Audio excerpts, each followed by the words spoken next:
I don't feel beautiful. I don't feel girly. I just don't feel feminine.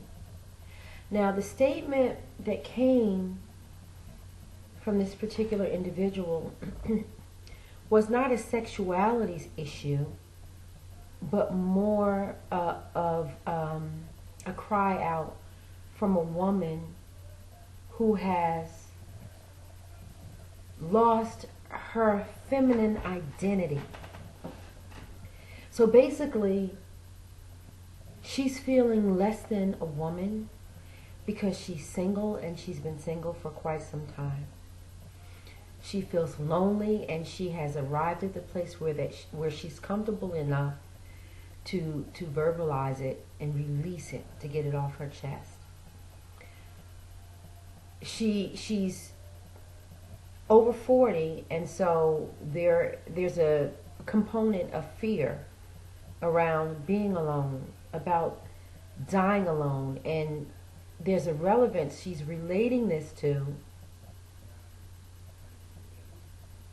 her personal womanly appeal. I don't feel womanly. I don't feel girly.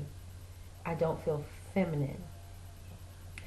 And I like to talk about things that really strike a chord in my spirit, that may come from a coaching session or just a conversation with someone that I feel that many women encounter, think about, consider, or suffer from. Anxieties around, am I good enough? Am I pretty enough? And the answer is going to be consistently yes. Because God doesn't create anything that lacks beauty. We all, each individually, uniquely, all possess something very special. Something magnetic and something beautiful. In all creation, you will find beauty somewhere. But the key to awakening that beauty resides inside the person themselves, his or herself. It is about what you think you are and what you accept and believe that you are. Others will get the memo. Am I pretty enough? Am I good enough? Am I girly enough? Now, women are different. We come all shapes, forms, and fashions. We come with long hair, short hair, and in between, dark skin, light skin, and in between, full figure, thin figures, and in between, tall and short, and in between. There's always something beautiful about whatever and whoever you are and what you represent. But here's my answer, specifically about not feeling feminine and not feeling girly and almost feeling like you lack something because you don't feel that way. It's difficult to feel feminine and girly when you're carrying the brunt of weight on your shoulders. We were not created to walk alone. Let's just get past that. We were created to be a helpmate to someone. And until you meet your soulmate, your helpmate, your helpmeet, someone to meet you in the middle, you've got to find a way to manage your load without allowing it to kill you. Beautiful thing I can bring up, my husband said to someone, you've been a soldier long enough. It's time to get back to being a flower. What a beautiful plug. And that kind of sums it all up. Sometimes we carry so much on our shoulders, on our backs, that we get away from being flowers. And flowers are something that will just be, and it releases a whole lot of stuff that heals and ministers to others. So we've got to get back to being the flower, you know?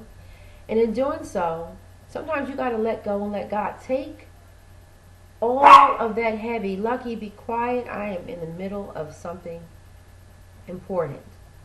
Take all the heavies and the burdens.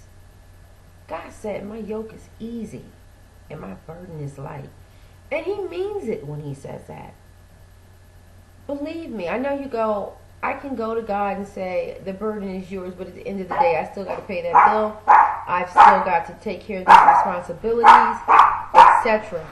But in doing so, it's all about your attitude toward it. When you give it to God, you give him the opportunity to send resources, to send assistance, to alleviate some of the stress. And so you've got to take some of that big boy stuff off your girly shoulders so that you can begin to feel like a woman again. And that very well may mean that you need to change your atmosphere and your environment around to support the way that you minister yourself back to being the flower that you were created to be. And so it's important that you pray. It's important that you dress yourself up and add color splashes. And if you're wearing dark colors all the time, spruce it up. Change up. Wear some white. Throw in some yellow, some pink, and some green. Do things to infuse your mood with color. Invest in some beautiful fragrance that you really want. And douse yourself in it and enjoy it. Smell on it throughout the course of the day to remind yourself that you are a flower. And though you're capable of being a soldier, you have a right to be a flower as well. Feeling feminine and feeling girly definitely is something that you get in exchange when courting or in a relationship. But you can give it to yourself as well. And you can begin by giving all your burdens to God and saying, help me manage this weight that's on my back, because it's weighing me down and it's too much for me to bear. And it has to be too much if you are losing touch with what you were created to be, and that's a flower. The flower is delicate, it's beautiful, it's fragrant, it's invigorating, it's inspiring, and that's everything that you're supposed to be. Being girly and being feminine simply means being yourself. And sometimes we can't be ourselves when we're so caught up carrying the weight of the world on our shoulders. You're going to have to tell some people no. Some things you're going to have to take a back seat. You're going to have to prioritize. And you're going to have to free up some time so that you can get back to rewarding yourself and being restored to the flower that you once were and always will be. You got to remember, flowers can't grow if bricks are on top of the soil that they must come through to grow. Move the bricks and get back in touch with your femininity. I'm Sonia Ward. Thanks for listening. And I hope this conversation was useful to you. It's information that you can use. You can subscribe to my channel if you like to. I'd love for you to be a part of my family here on YouTube. And if you like my video, please click like and share it with a friend. Thank you.